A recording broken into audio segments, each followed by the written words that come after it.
الحمدللہ رب العالمین والعاقبۃ للمتقین والصلاۃ والسلام علی رسولہ محمد وخاتم النبیین۔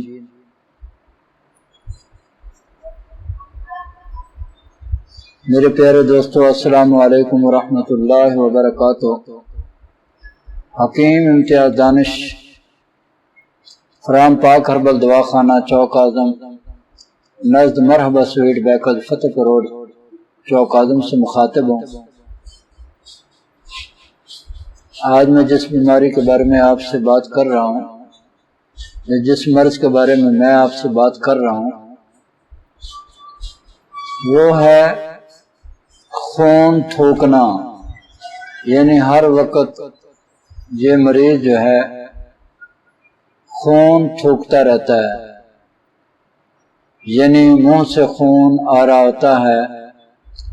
کچھ مریض ایسے ہوتے ہیں جن کے دانتوں سے خون آ رہا ہوتا ہے، مسوڑوں سے خون آ رہا ہوتا ہے، اور کچھ ایسے ہوتے ہیں جن کے حلق سے خون آ رہا ہوتا ہے، اور کچھ ایسے مریض ہوتے ہیں جن کو معدے سے خون آ رہا ہوتا ہے، یعنی معدے کا السر ہو جاتا ہے۔ بعض دفعہ پھیپھڑوں سے بھی خون آ رہا ہوتا ہے۔ تو لہذا میں نے اس بیماری کا نام رکھا ہے خون تھوکنا۔ ہر وقت خون تھوکتا رہتا ہے مریض۔ یہ زیادہ تر وہ مریض دیکھے گئے ہیں جو خشکی کے مریض ہوتے ہیں، جن کے اندر بہت زیادہ خشکی ہو جاتی ہے، رطوبات کی کمی ہو جاتی ہے۔ تو ایسے مریضوں کو کہیں نہ کہیں سے خون آ رہا ہوتا ہے۔ بعضوں کو مسوڑوں سے آ رہا ہوتا ہے، بعضوں کو کان سے بھی خون آ رہا ہوتا ہے۔ یعنی جسم کے کسی بھی حصہ سے اگر خون آ رہا ہے تو یہ سمجھ لینا چاہیے کہ اس مریض کے اندر رطوبات کی کمی ہو گئی ہے، رطوبتوں کی کمی ہے۔ اب ایسے مریض کا علاج کرتے وقت آپ کو اس طرح کی غذا جو ہے مریض کے لیے انتخاب کرنی ہوگی جو اس کی رطوبات کو بڑھائے، جو اس کی خشکی کو ختم کرے۔ اس میں جو زیادہ تر بہترین چیز جو مجھے نظر آتی ہے وہ کدو ہے، ٹنڈا ہے، شلجم ہے، گاجر ہے، مولی ہے، دودھ میں بنا ہوا دلیا ہے، دودھ میں دیسی گھی ڈال کے پینا، یا جو میں نے سبزیاں بھی بتائی ہیں اس میں دیسی گھی ڈال کے، زیادہ سے زیادہ دیسی گھی ڈال کے مریض کو کھلانا، تو مریض اس سے بہت بہتر ہو جاتا ہے۔ اس کے جتنے بھی خشکی کے امراض ہوتے ہیں وہ دور ہو جاتے ہیں۔ اور ایسے مریضوں کو دوائی دیتے وقت بھی اس چیز کا خاص طور پہ خیال رکھنا چاہیے۔ ایسی ادویات مریض کو دینی چاہیے جس سے اس کو یعنی اس کی خشکی ختم ہو جائے۔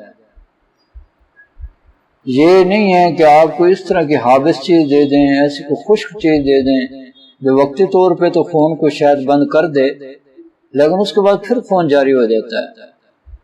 تو اس کا صحیح طریقہ علاج ہے، جو درست اس کا طریقہ علاج ہے وہ یہی ہے میرے بھائی کہ آپ اس کی رطوبات کو بڑھا دیں، اور دوائی بھی ایسی دیں، میڈیسن بھی ایسی دیں جس سے اس کی رطوبتیں بڑھنا شروع ہو جائیں۔ تو میرے پاس جب ایسے مریض آتے ہیں تو میں ان کو سب سے پہلے جو ہے حب بندق، یہ 1000 ملی گرام کے کیپسول صبح و شام کھانے کے بعد ہمراہ دودھ استعمال کرواتا ہوں۔ اور دن کے وقت جو ہے آپ اکسیر الدم دے دیں، کیونکہ مریض کی حالت اگر بہت زیادہ خراب ہے تو آپ اس کو اکسیر الدم دے سکتے ہیں۔ اکسیر الدم جو ہے 1000 ملی گرام کا کیپسول بھر کے یہ آپ دن کے وقت ہمراہ دودھ استعمال کروائیں، اور رات سوتے وقت جو ہے صفوف معدہ خاص یا آدھی چمچ ہمراہ پانی استعمال کروائیں۔ یقین کریں دوسری تو تیسری خوراک کی انشاءاللہ ضرورت نہیں پڑے گی، خون بند ہو چکا ہوگا۔ لیکن حفظ ما تقدم کم از کم 10 دن تو مریض کا علاج کرنا چاہیے۔ 10 کے 20 دن بھی ہو جائیں تو کوئی برائی نہیں ہے۔ 20 دن جب آپ اس کا علاج کریں گے